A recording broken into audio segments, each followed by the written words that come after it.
Hola, mi nombre es Jesús Juan Carlos Flores Rea y hoy les vengo a presentar el tema de Pacto Internacional de Derechos Civiles y Políticos. Este tema es muy interesante, ya que en estos temas se relaciona el pacto que tuvo entre 167 estados. Como verán, son bastantes estados que utilizan las normas de este pacto. Y vamos a ver, adelante. En el proceso histórico vemos que fue adoptado por la Asamblea General de las Naciones Unidas en el 16 de diciembre de 1966, y lo cual entró en vigor en el 23 de marzo de 1976. En mayo de 2012, la convención había sido ratificada por 167 estados. También vemos que en estas últimas 2 décadas, que podemos decir el siglo XXI, hemos llegado a un nivel que queremos profundizar el tema de los derechos humanos, ya que es un tema muy fascinante y también muy indispensable para la utilización de nuestros derechos, tanto en el ámbito legal nacional e internacional, que podemos ver. Día a día el ámbito internacional es es más adoptado por las leyes de nuestro país. Vamos con el segundo.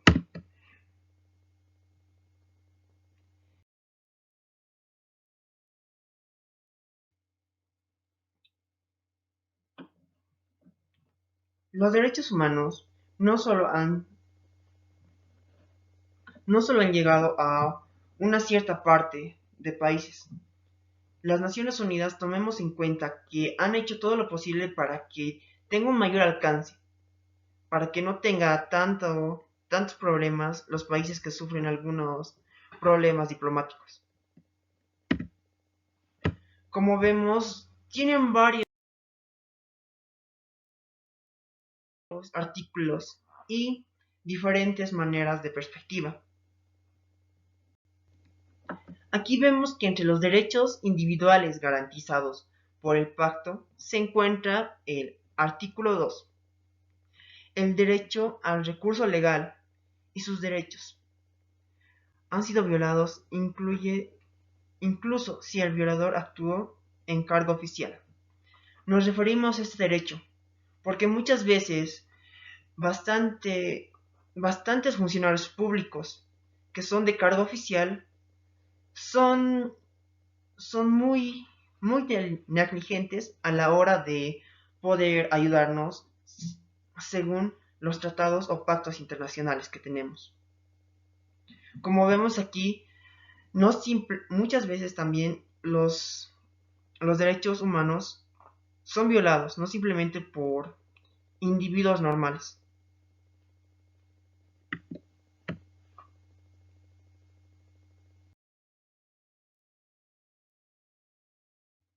En el artículo 3, a la igualdad entre los hombres y mujeres, en el disfrute de sus derechos civiles y políticos. Aquí nos referimos?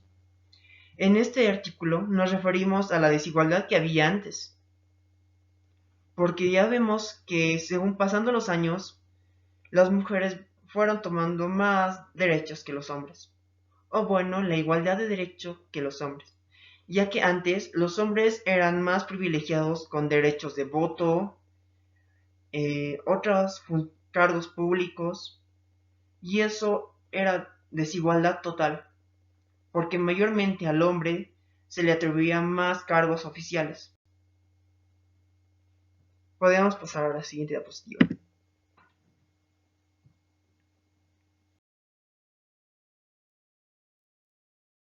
El artículo 6. El derecho a la vida y a la supervivencia. Como sabemos, este derecho muchas veces es vulnerado y violentado, ya que no simplemente nos referimos al derecho a la vida ya dada, sino muchas veces las personas, o mayormente las mujeres jóvenes, suelen tener abortos, y eso no está muy bien visto por varios ámbitos, porque ya que toda vida se tiene que respetar, desde el inicio o antes del inicio. Siguiente. En el artículo 7, la inmunidad frente al castigo o al trato inhumano degradante.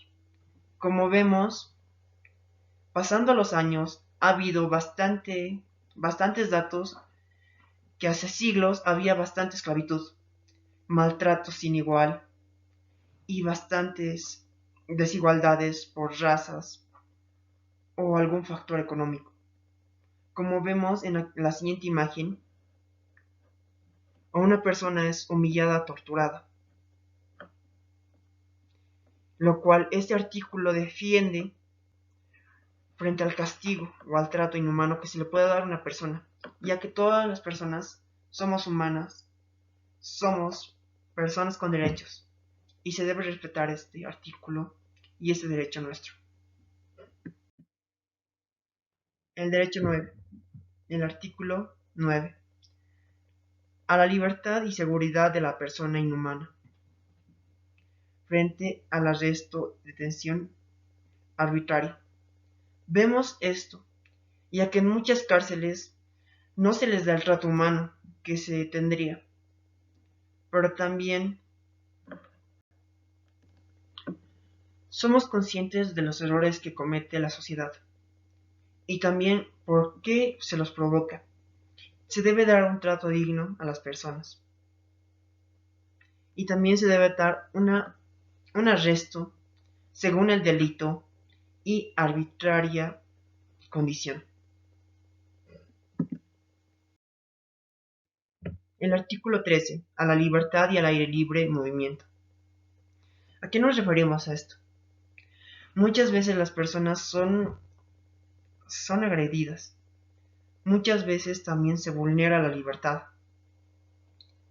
por el simple hecho de no dejarlas salir o prohibirles el contacto humano, ya se les prohíbe este derecho, ya que toda persona tiene derecho a la libertad. No simplemente es tenerla en cautiverio, porque vemos que aunque estamos en una época muy civilizada, se suele dar estos casos, y también esto tratamos de poco a poco hacerlo desaparecer, con ese derecho a la libertad y al libre movimiento. El artículo 14. Como vemos, el artículo 14, derecho a la igualdad ante la ley. Muchas veces vemos que la ley es un poco desigual, aunque nuestras normas dicen que toda persona tiene que ser tratada con igualdad. Muchas veces los que ocupan cargos importantes o cargos oficiales de alto rango son los que mayormente cometen este delito o esta violación, ya que muchas veces vemos que en varios juzgados, cortes, suele haber una pequeña violación a este artículo, ya que este artículo defiende el derecho a la presunción de inocencia hasta que se pruebe la culpabilidad. Y las personas se suelen pasar simplemente en juzgar a un ente cómo se ve su aspecto físico y no en realidad a los hechos que cometió o estableció. El artículo 16. Derecho a ser reconocido como persona ante la ley. Este derecho es un derecho fundamental para toda persona y en todo país, en toda nación y en todo estado, ya que en esto nos enfocamos en una sola razón, que la persona debe respetarse como un ente vivo, como un ente que respira, un ente que razona. Y desde el momento que nace la persona, o el primer primogénito, tiene que hacérselo conocer como persona ante la ley. Tiene que hacerse responsable de sus actos. Siguiente. El artículo 17. Derecho a la privacidad y a su protección por ley. Como vemos, vivimos en una época moderna, lo cual la mayoría de las personas contiene redes sociales y otros artículos online. Y esto los vuelve vulnerables a que puedan privar su libertad de privacidad. Y esto suele pasar mayormente en países avanzados, como Estados Unidos, Alemania, y aquí no protegen mucho su información. Son muy vulnerados. Y como vemos, estos artículos representan bastante a la protección de la persona.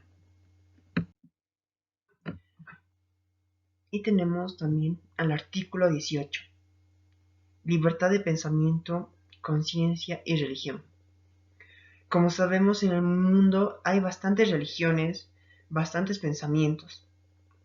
Así que este artículo da la libertad de pensamiento y que cualquier persona utilice una conciencia y establezca una religión que les sea más útil, más factible o que les represente espiritualmente. No se le niegue este derecho.